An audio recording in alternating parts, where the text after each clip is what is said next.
नमस्कार मित्रों। आज इस वीडियो में हम लोग ये देखेंगे कि हमारा एनर्जी साइकिल किस तरह से रेगुलेटेड रहता है। एनर्जी साइकिल को हम लोग थायराइड साइकिल से भी रिलेट कर सकते हैं, ठीक है। और इस वीडियो में हम लोग ये भी जानेंगे कि एलोपैथिक डॉक्टर अगर बोलते हैं कि भाई आप थायराइड की दवा एक बार स्टार्ट किया है तो रेगुलर खाना है, हमेशा खाना है, क्यों बोलते हैं, उसका रीजन क्या है। और आयुर्वेद में अगर हम लोग बात करेंगे कि थायराइड का ट्रीटमेंट क्या है, किन स्तरों पे काम करना है, तो उसका भी इस वीडियो में हम लोग समझेंगे। तो चलिए वीडियो को शुरू करते हैं।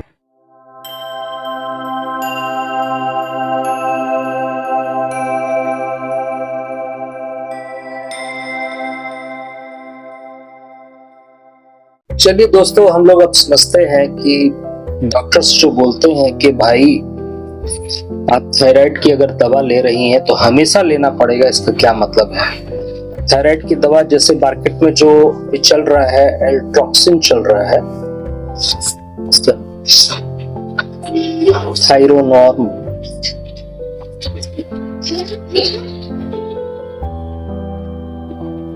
ये दो दवाएं जो है बहुत अच्छी मात्रा में लोग ले रहे हैं।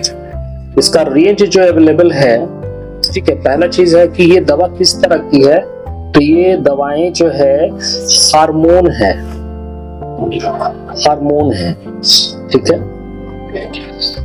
और हार्मोन के बारे में एक बात समझिए कि अगर ओरली, मुंह से, ओरली जो है अगर मुंह से हम ले रहे हैं तो शरीर वो हार्मोन को नहीं बनाएगा। ये होता क्या है, तो केमिकली ये T3 एंड T4 होता है।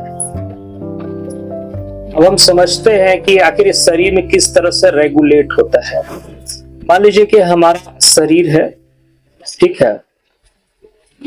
सपोज कीजिए कि ये हमारा शरीर है, ठीक है ना, ये शरीर है आपका। और ये कोई काम को देखा, मान लीजिए कि कोई बोला कि भाई गिलास पानी दो या कोई काम कर दो, या काम नहीं भी देखा, तो शरीर को, अपना शरीर को गर्म रखने के लिए, सांस को चलने के लिए क्या चाहिए, एनर्जी चाहिए। क्या चाहिए, एनर्जी चाहिए। मतलब शरीर को क्या चाहिए, एनर्जी चाहिए। तो ये शरीर जो है ब्रेन पर प्रेशर डालता है कि भाई क्या चाहिए, एनर्जी चाहिए। और ब्रेन का एक पार्ट होता है, मान लीजिए इसको बोलते हैं हाइपोथैलेमस, हाइपोथैलेमस, सपोज करो हाइपोथैलेमस।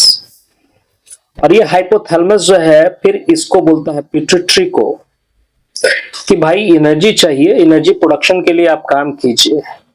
ये इस पॉइंट को क्या बोल रहे हैं, pituitary gland, pituitary. Hypothalamus pituitary को बोला कि भाई एनर्जी चाहिए।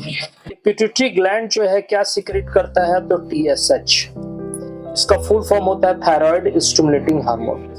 ये कहाँ पे आता है, तो हमारे गले के दोनों तरफ जो है छोटे छोटे ग्लैंड्स की तरह होते हैं, जो एक ट्यूब से जुड़े होते हैं, बैंड से जुड़े होते हैं, स्थमस कहते हैं इसको।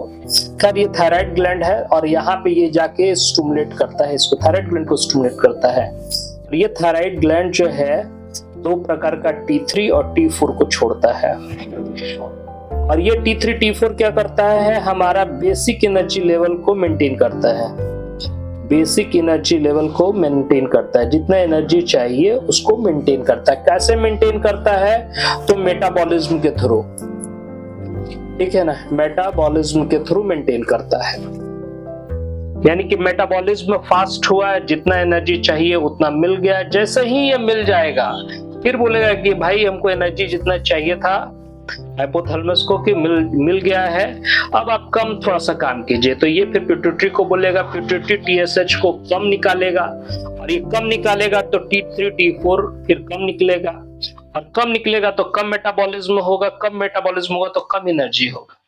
फिर हमको कभी ज्यादा एनर्जी का जरूरत होगा तो फिर यही साइकिल चलेगा। ज्यादा एनर्जी का जरूरत होगा तो हाइपोथैलेमस को बोलेगा कि भाई एनर्जी का प्रोडक्शन बढ़ाइए आप। और हाइपोथैलेमस पिट्यूटरी को बोलेगा, pituitary thyroid gland stimulating hormone को निकालेगा और ये T3 T4 का प्रोडक्शन को बढ़ाएगा और एनर्जी निकलेगा।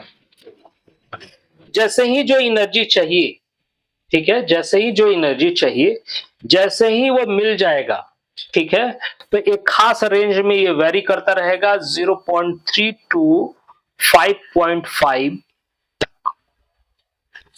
ठीक है, और इसी रेंज में मतलब वेरी करेगा।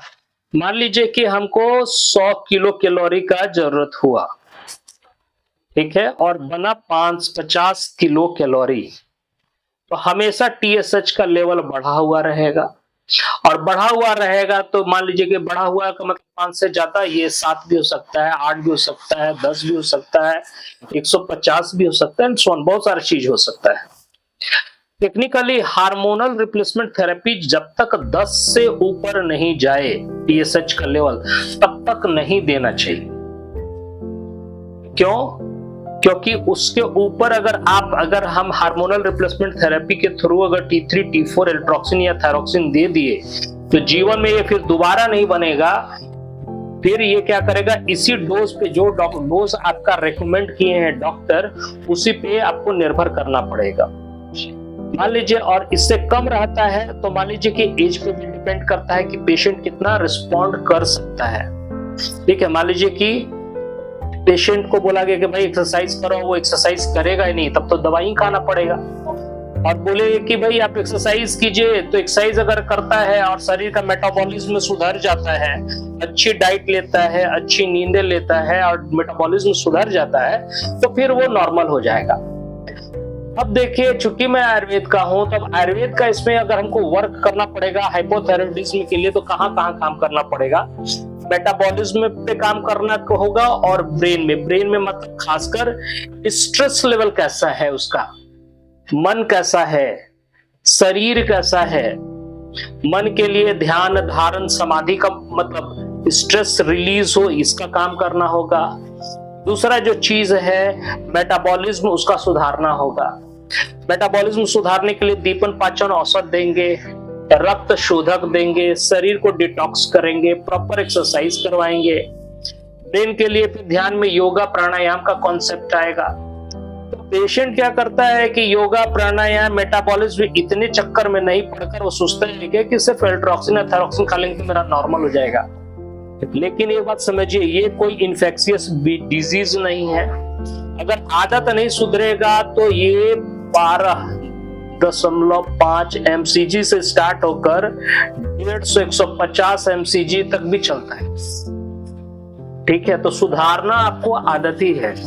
अगर एलोपैथिक डॉक्टर बोलते हैं कि अगर आप एक बार ले लिए हैं तो रेगुलर लेना है, इसका रीजन ही यही है कि ये जो दवा देते हैं ये हार्मोन होता है। जैसे ही हार्मोन जाएगा ओरली, जो ये थायराइड ग्लैंड जो बना रहा था TSH के आने के बाद T3, T4 बना रहा था, ये नहीं बनाएगा। ये टोटल जो है मुंह से जो दवा ले रहे हैं उसी पर निर्भर करेगा।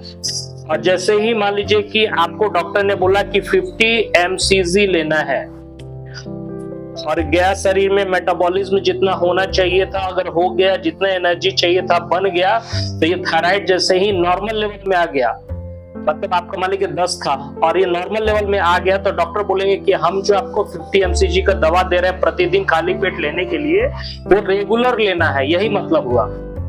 मतलब कि एलोपैथिक डॉक्टर कोई गलत बात नहीं बोलते हैं, उनकी दवाएं उस तरह की है, उनका अप्रोच इस तरह का है, इसलिए वो बोलते हैं कि हार्मोनल ट्रीटमेंट का सिंपल मतलब है कि वंस एक बार आपने ले लिया तो आपको फिर क्या करना है, उस पर डिपेंड करना है।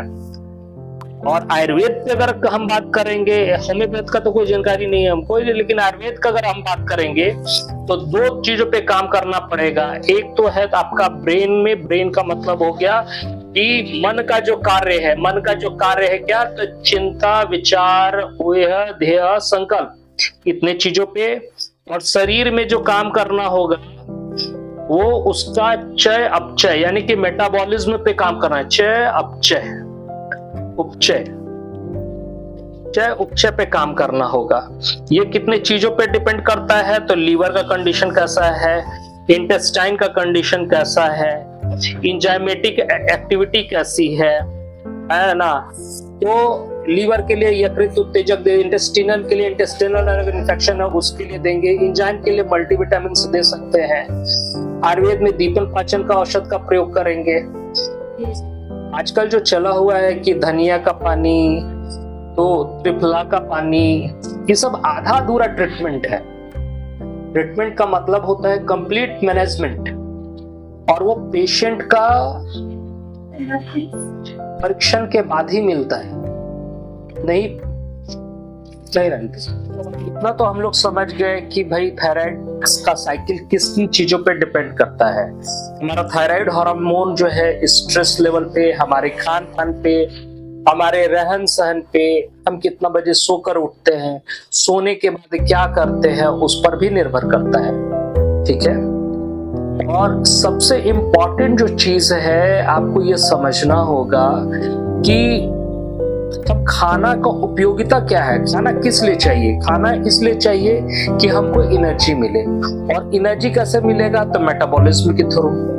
और खा के अगर सो जाइएगा तो शरीर का एनर्जी लेवल ऐसे ही कम हो जाएगा, और शरीर एसेस करेगा क्या कि भाई कम एनर्जी की जरूरत है, तो कम हार्मोन का सिक्रेशन होगा, कम हार्मोन निकलेगा तो कम एंजाइम का एक्टिवेशन होगा, और कम एंजाइम का एक्टिवेशन होगा तो कम एनर्जी लिबरेट करेगा। ये तो हो गया ये इन सब बातों पे। आजकल जो बहुत सारा नुस्खा चल रहा है कि भाई धनिया का पानी पी लीजिए। एक मित्र ने मेरे पास कॉल किया था कि त्रिफला का पानी के बारे में, तो मैं साफ तौर पे बोल दूं कि मेटाबॉलिज्म सिर्फ मतलब आप समझिए कि हमारा थायराइड का जो रेगुलेशन है सिर्फ पेट से रिलेटेड नहीं है, हमारे हैबिट से भी रिलेटेड है, हमारे स्ट्रेस लेवल से भी रिलेटेड है।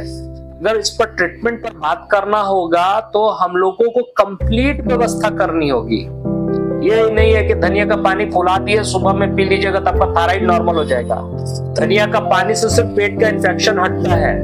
तो पेट में अगर म्यूकस बन रहा है, म्यूकस अगर खाना को कोट कर रहा है, भोजन को कोट कर रहा है, घेर दे रहा है, ढंग से पच नहीं रहा है, तो उसमें मदद कर सकता है। लेकिन ऐसा नहीं है कि पूरा वो चेन को सुधार देगा। चेन को सुधारने के लिए आपको योगा, प्राणायाम, स्ट्रेस मैनेजमेंट, स्लीप मैनेजमेंट, आपका लाइफ स्टाइल, सुबह में उठना, दिन में नहीं सोना, खान पान अच्छा रखना, पौष्टिक खाना खाना, लाइट फूड लेना, औषध में दीपन पाचन औषध, एक्सरसाइज, इस सारा कुछ जरूरी है। तो इसका मतलब क्या है कि थायराइड ठीक नहीं होता है? ठीक होता है। जिसका नया थायराइड बना, मतलब थायराइड का नया हाइपोथायराइडिज्म पेशेंट बना, उसके लिए ट्रीटमेंट बहुत आसान है। लेकिन अगर वो बहुत सालों से दवा ले रहा है तो फिर हम लोग सडन उसका दवा हटाएंगे तो फिर दिक्कत है। वो तुरंत शरीर रेगुलेट नहीं करेगा। इस चीज को समझना होगा सबको। धन्यवाद। हरि